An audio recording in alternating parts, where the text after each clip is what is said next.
Welcome back to Mini Movies. Today I will explain a new adventurous film from 2020 titled The Call-Up. 8 high-profile gamers are summoned to the top of a luxurious building in not too distant future. After engaging in a new game dubbed The Call-Up, they are all offered a prize of $100,000. When everyone arrives at the meeting location, a robotic voice on the ceiling greets them and instructs them to sign in using their usernames on tablets, and that they will now refer to each other as such. They will be required to wear high-end motion capture suits. During the undressing, Adam, the most enthusiastic gamer present, is teased for his weight, and Carl displays a serious burn scar around his ribs, saying his username is named after his girlfriend's cat. They enter a large, white room with a massive scanner. Once they've all dressed up, they must enter the scanner, say their usernames. They can now obtain the advanced armor. The gear suits are created with cutting-edge technology, allowing the player to fully immerse themselves in the game. These outfits were exclusively available to the rich and elite according to Adam, but they were chosen to try them out for whatever reason. Because of his nickname, Terrorist 1, Zahid loses the excitement of being a part of it. Because of his Bosnian heritage, he believes it could be disrespectful. The voice comes from the ceiling saying that the game can't start until all participants are present, but Zahid chooses to leave. He gets to the door gets locked, indicating that they are trapped inside. Everyone is ready to begin. Zahid agrees to continue reluctantly. The entire setting changes when they turn on their interactive virtual helmets, and they are now within a post-apocalyptic virtual world. Their suits have been replaced by military uniforms, and while everything on stage feels tangible, things in the actual world do not respond to touch. When a hefty sergeant appears, he tells them about their mission in that area. Everyone verifies that the sergeant is not an extra player, but an entity who will provide advice throughout the game by raising their helmet. They accompany the sergeant across the stage, where he displays their weapons, which everyone admires for their realism. The weapons are merely props to provide as a point of reference when employing them. The sergeant's lesson consists of firing some bottles to teach them how to use their weapons. Some of them succeed, while others fail, and this is when they realize that a vest is their only defense. If they hit directly by an enemy bullet, they will lose their vest and be exposed. To demonstrate his point, the sergeant shoots 2 players, causing them to lose their vests. If this happens and they are in critical condition, the only way to save their life is to employ serums. The sergeant adds that the entire building was besieged by a hazardous terrorist commando. The fundamental objective of the game is to kill all of the terrorists and make it to the first floor alive. Whoever succeeds will be awarded the real-life prize of $100,000. The level begins immediately, and everyone is guided by Andre, who has some expertise in such situations as a result of his military service. The crew examines the floor for the first time and discovers the enemy. Andre kills the first terrorist without injuring anybody else. The voice informs the players that the level has been finished, with Andre receiving all of the points. They must descend the stairs to reach the following level, where they will discover a mechanism that will prevent them from descending any further floors until the current level is completed. They are told that, if they try to descend then, they will be shocked by electrical wiring. The emerging concept is the same as the last one, except that the players will be given new guns, which Andre will display to the group. The second level includes hiding, dodging, and planning a counterattack to destroy the terrorists, who also have new weaponry. Andre loses his vest after protecting Adam from a direct strike, exposing the best player to any future wounds. Taylor is terrified by the realism of the game. Slayer Girl is her username, but she admits to everyone that she is not who she claims to be. She appears to have taken the place of the real Slayer Girl, therefore she doesn't belong there, and wants to leave as soon as possible. Shelly, the other gamer girl, calms her by telling her that none of it is real and that it's just a simulation. Shelly believes the gunfire is accurate when she tackles one of the terrorists. Despite this, Carl kills the terrorist, giving him his first victory, but it is short-lived, as he suffers a surprise shot in the back. Carl gives up and asks the NPC to leave him alone, but the opponent shoots him again, this time almost at point-blank range, knocking him out. Shelly saves Carl, who is in pain, before the situation worsens. Carl's response is not just excessive, but also borderline traumatic. The damage he takes is visible not only in the game, but in real life as well, as if a bullet had actually struck him. Shelly takes off her helmet to check things out, and to her astonishment, Carl appears to be in good shape on the outside. The torture continues until Andre appears and gives his healing serum. The bleeding hole and the pool around Carl are quickly restored in the game, and Carl feels better, but is still frightened by the incident.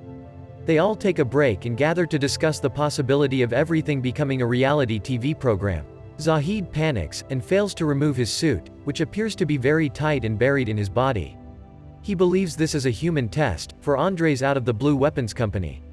Some individuals still believe it's a scam, and even if it's true, they're too fascinated with the prize money to stop participating. As the pressure builds against Andre, he chooses to flee, after being accused of treason, leaving them all to their fate. An enraged Andre goes to the bathroom, his helmet up, and remaining in the plane of the actual world, oblivious to the fact that the game is still going on. Several revived NPCs appear at the front of the mirror, but he only has enough time to remove his helmet while taking a direct hit. The new level has begun, and everyone is aware of it. Edward gets shot as soon as the action begins, and he falls to the ground wounded. He does, however, have a serum that he can use to repair himself. Taylor tries to get out through the level obstacle, but the electric wiring prevents her plans. All of them perform random actions, with Adam launching a grenade that hits the terrorists, the round's sole successful move. Andre tries to find aid while crawling on the ground in the next scene, but all he feels is himself gradually bleeding to death. The players pass stage 2, with Adam obtaining the higher score, according to the voice in the ceiling. That's when they hear Andre yelling for rescue from afar. Andre manages to hear a timer counting down before collapsing to inside pain. When the timer runs out, the helmet fires a high-voltage current into Andre's head, causing him to shudder to death. The others discover him on the ground, unable to save him, and the game is reduced to only 7 participants. Zahid, panicked and sweating, grabs a fire extinguisher and asks for help, removing his helmet. Carl offers to do it right away, so Zahid ducks and prepares for impact. Carl tries everything he can, but the material is too rigid and strong, leaving Zahid beaten. Everyone is perplexed as the sergeant arrives in virtual reality and beats up Zahid for trying to break the rules. He assures the others that attempting to leave the game will result in serious penalties. Despite their disadvantage, they were able to complete the following levels without losing any lives: learning how to handle new weapons, guns, and dealing with challenges, such as attacking with tactical knives, and hand-to-hand combat to dodge gunshots caused by gas leaks. During one of the stages, Adam and Carl get wounded, and the crew uses a number of serums to just save both. After a while, they see that it is already night in the real-world city, so the exhausted group of gamers attempts to flee once more, this time in a more desperate manner by showing a cart against the windows, attempting to attract the attention of someone below. They manage to smash a little portion of the window, but just as they are about to get it, the sergeant attacks the rebel Zahid again. Only this time, the damage is more realistic than usual, and he breaks his leg horribly in real life. Zahid requests that the others hide him for the next stages and continue on their own. He falls victim to blood loss after a few moments and loses his life. After a brief encounter with the opponent, the new level begins, and Marco, the most brutal player, collapses. Shelley provides her serum to Marco in order to save him, while Taylor, who had kept hidden in order to prevent conflict and harm, recognizes that she is being pursued by an enemy and chooses to strike back. Carl speaks with Shelley in the midst of the chaos, concluding from her identity that she has no family, which she confirms by stating that her parents are deceased. Carl also mentions how he is alone with Adam, stating that he lives with his Alzheimer's-affected grandma, Marco is divorced, and Edward is an orphan. They surmise that because Zahid was illegal, he had nowhere to go. They also learn that they were chosen for the game because of their lonely situation, and that no one will look for them in the worst-case scenario. In the following level, they find the sergeant in another room, beating and torturing a terrorist commando captive. The team's latest task is to obtain a password from a hostage in order to detonate a bomb before it explodes inside the building. The person only speaks Russian and is hooked to voltage transmitters, so it requires mental toughness that no one, except Edward, possesses. He ignores the man's appeals for mercy and immediately presses the high-voltage equipment to obtain the password. After taking too much damage, the man says something that Adam uses as the computer's password. Taylor shoots the terrorist in the blink of an eye since he was a false clue. Marco accuses Adam of making a mistake with the coding and confronts him in person, accidentally defeating Taylor.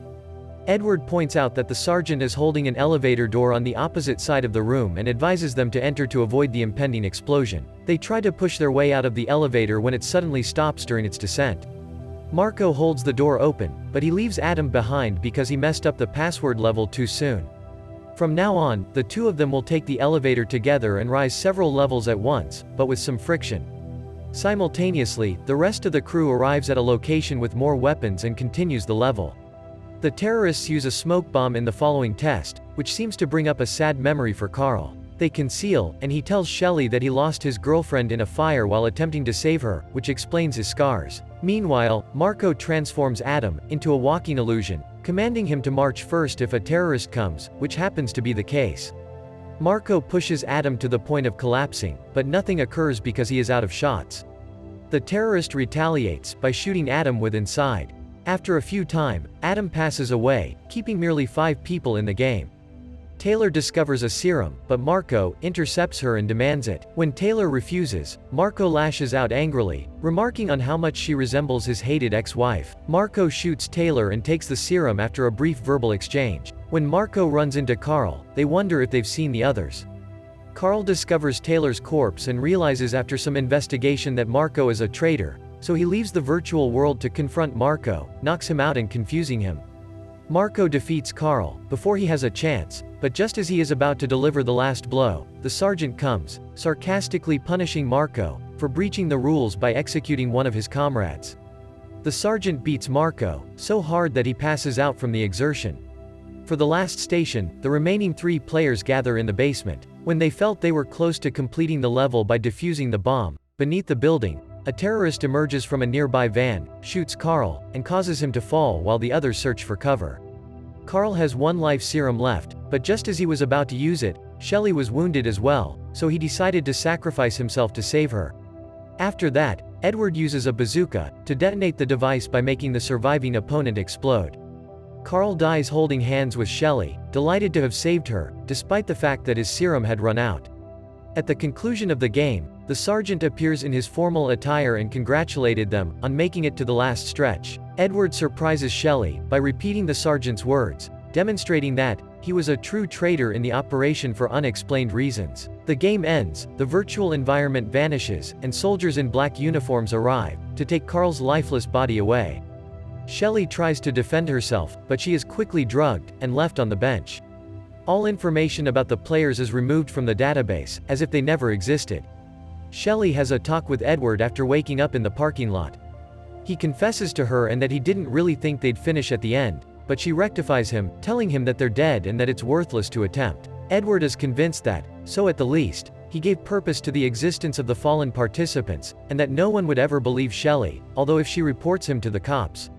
He dispatches one of his subordinates to sedate her once more, but she fights back, snatches his gun, and flees just as the man is about to do so.